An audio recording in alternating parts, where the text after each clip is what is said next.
अवैध रूप से चल रही दवाइयों की बिक्री और बनाने वाली कंपनियों पर लगातार हरिद्वार ड्रग विभाग की टीम कार्रवाई कर रही है। वहीं आज जिला हरिद्वार के भादराबाद में एक कंपनी में दवाइयों के स्टॉक की जानकारी पर जांच कर हरिद्वार ड्रग इंस्पेक्टर अनीता भारती ने बताया कि आज इस स्टॉक पर हमारे द्वारा जाँच की गई है, जिसमें कुछ कमियां पाई गई है। हाँ, भादराबाद में आज मेरे द्वारा एक कंपनी बंद कराई गई है। पिछले 8-10 दिन पहले मेरे उसका विजिट किया था, तो कुछ कमियां थी।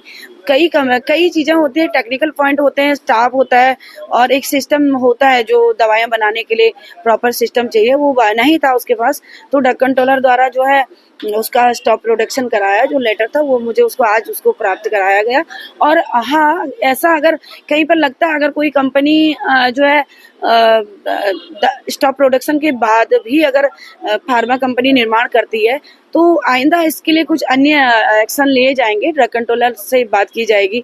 हो सकता है कि इसमें हमारी पुलिस हमारी मदद करे, क्योंकि हमारे पास इतना बड़ा स्टाफ नहीं है और हम नहीं है उस पर 24 आवर्स हम निगरानी नहीं कर सकते हैं। तो उसमें पुलिस की मदद लेकर के कुछ अन्य किया। ये वाटर सिस्टम सही नहीं है, एचवेक सिस्टम नहीं चल रहे, स्टाफ नहीं है पूरा प्रॉपर तरीके से, और जो एरिया है वो हाइजीनिक चाहिए और पूरा प्रॉपर मेंटेनेंस नहीं है। मैं अपना बेस्ट देने की कोशिश कर रही हूँ, प्रयास दे रही हूँ जितना भी कर सकती हूँ। और लगातार हमें कार्रवाई के साथ साथ जागरूकता अभियान भी चलाया जा रहा है। और कहीं पर भी कोई मेडिकल स्टोर अगर ऐसा वायलेशन, देखिए मेडिकल स्टोर अगर हम बंद करते हैं तो उसमें कई शर्तें होती हैं। अगर वो बात नारकोटिक की आती है तो उसका लाइसेंस तुरंत हम लोग निरस्त कर रहे हैं, और इवन उसको जाके उसको नोटिस पकड़ा के कई बार हम उसको मौके पर पुलिस को भी इन्फॉर्म कर देते हैं। बट कुछ कमियां ऐसी होती हैं, जैसे दुकान में साफ सफाई नहीं है या फिर लाइसेंस डिस्प्ले नहीं है, फ्रीज सही नहीं है, तो वो सही कराई जा सकती है। जो एनसीबी द्वारा जो कार्रवाई की जा रही है फिलहाल, वो नारकोटिक की टीम जो कर रही है, वो नारकोटिक दवाइयों की ही स्टॉक उसको उनके द्वारा सीज किया जा रहा है। जेआर फार्मा एक कंपनी है सिडकुल में, जिसका 2024 जून में हम लोगों द्वारा सीडीएसओ और हमारी टीम के द्वारा उसका निरीक्षण किया गया था। 3 दिन का निरीक्षण किया गया था, जिसमें काफी कमियां पाई गई थी दौरान निरीक्षण। तो वो कंपनी को हमारे द्वारा स्टॉप प्रोडक्शन किया गया था।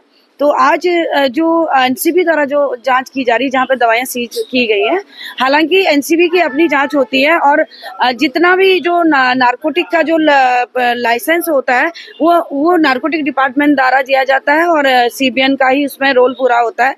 अगर कोई नारकोटिक की दवा का डिस्ट्रक्शन भी करनी है, अगर कोई दवा का सेल आउट पूरा उसका रिटर्न जो होता है वो सारा ग्वालियर में इनको शामिल करना होता है। बट जो दवा वहां पर रखी गई थी वो अप्रैल की बनी हुई है, मे बी की जून से पहले की बनी हुई, और हमारे ड्रग कंट्रोलर द्वारा जो कंपनी को लेटर इश्यू किया गया वो जून का किया गया है। तो मैम क्या वहाँ दवाई बन नहीं थी? नहीं, ऐसा दवाइयां बनना नहीं पाया गया है। वहाँ पे दवाइयां स्टॉक की गई थी, और जो स्टॉक की दवाइयां हैं वहाँ पर वो एक्सपोर्ट हो रही थी। मामला अन्य देशों का भी है, क्योंकि सिरप से रिलेटेड ऐसे कई मामले सामने आए हुए हैं। तो वो उनकी गोपनीय सूचना है और गोपनीय इन्वेस्टिगेशन है, वो उसमें मेरा किसी भी प्रकार का जो हस्तक्षेप करना है वो उचित नहीं है। वो बड़े लेवल पे एनसीबी की एक बहुत बड़ी टीम होती है, वो अलग अलग स्टेट पे कर रही है, तो वो गोपनीय है। बट जो मेरे जो टेक्निकल पॉइंट है, मेरा कंपनी का लाइसेंस था, और जहां पर उसने दवाइयां स्टॉक की थी वो लाइसेंस उसके पास है। बाकी रूल्स के जो वायलेशन थे उसके अकॉर्डिंग कंपनी को स्टॉप प्रोडक्शन कर दिया गया है। और फिलहाल जो है एक टाइम पीरियड होता है कंपनी का अपना कंप्लायंस करने का, और वो सही तरीके से नहीं करता है तो लाइसेंस कैंसिल भी हो जाता है। तो दवाइयां थी वो कोडिन फॉस्फेट है, और उसमें जो परमिशन होती थी वो एक्सपोर्ट की थी, क्योंकि हमारे यहाँ से जो ड्रग कंट्रोलर दवाइयों की परमिशन होती है वो एक्सपोर्ट के लिए अलग तरीके से होती है, डोमेस्टिक के लिए अलग तरीके से होते हैं। अगर कोई एक्सपोर्ट की दवा है और अगर डोमेस्टिक में मिलती है तो वो भी ड्रग एक्ट का वायलेशन है, और अगर कोई डोमेस्टिक की है तो डोमेस्टिक में ही बेची जाएंगी।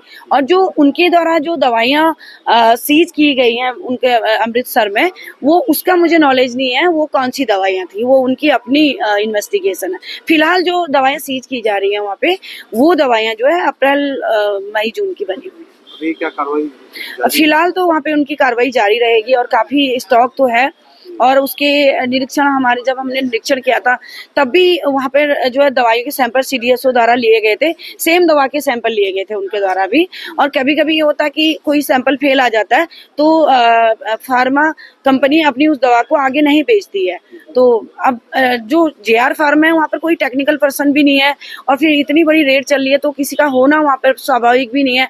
लोग जो है सारे भाग ही गए हैं तो कोई भी सामने नहीं आ रहा है। तो मैम कहाँ पर ये एक्सपोर्ट करते थे, कहाँ दवाई? बाकी कहाँ कहाँ करते थे, एक्सपोर्ट करते थे, उस चीज का तो मुझे रिपोर्ट देख के ही पता किया जा सकता है, ऐसे याद नहीं। कंपनी तो बंद है और जहाँ से वो चीज कर रहे हैं वो उसका स्टॉक वो है।